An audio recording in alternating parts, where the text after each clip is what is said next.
येतील आम्हाला विश्वास आहे. काल बैठक झाली, उदय सामंत देखील सोबत होते. काय नेमकं बैठकीत झालं, कसं असेल पुढचं काम जिल्ह्यातलं? ज्या पक्षामध्ये मी आता आजपासून जात आहे त्या पक्षाचे प्रमुख एकनाथ शिंदे साहेब आहेत. त्यांनी पक्षाचे प्रमुख मला निमंत्रित केलं, जिल्ह्याचे पालकमंत्री उदय सामंतांना निमंत्रित केलं आणि त्याने स्थानिक आमदार किरण सामंतांना निमंत्रित केलं. आमच्या सर्वांच्या बैठकीमध्ये भविष्यातल्या कालखंडामध्ये संपूर्ण जिल्ह्यामध्ये 100% शिवसेना वाढवायचा निर्णय आम्ही घेतलेला आहे आणि त्या पद्धतीने तुम्हाला माझ्या भविष्यातल्या कालखंडामध्ये समजेल. बरं, शेवटचा एक महत्त्वाचा प्रश्न, जेव्हा उठाव झाला शिवसेनेमध्ये तेव्हा राजन साळवींना सांगण्यात आलं होतं का की आपण वेगळा निर्णय घेतोय, तुम्ही सोबत येता का आमच्या, असं काही शिंदेकडून तुम्हाला सांगण्यात आलं होतं का? तेव्हा तुमची भूमिका काय होती?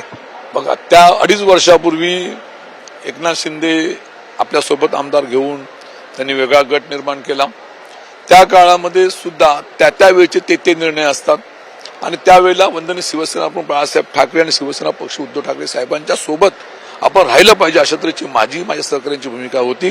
त्यावेळेची ती निर्णयाची भूमिका माझी योग्य होती आणि आज माझी निर्णयाची भूमिका योग्य आहे असं माझं म्हणणं आहे. म्हणून मी सांगितलं योग्य वेळी योग्य निर्णय घेणार हे मी आपल्याला बोललो होतो. पण आता तुमचेच काही जुने सहकारी तुमच्यावरती आरोप करतायत की चौकशीच्या फेऱ्यातून सुटण्यासाठी त्यांच्यावरती एसीबीची चौकशी होती, त्या सर्व फेऱ्यातून सुटण्यासाठी कुठच्याही चौकशीला घाबरत नाही.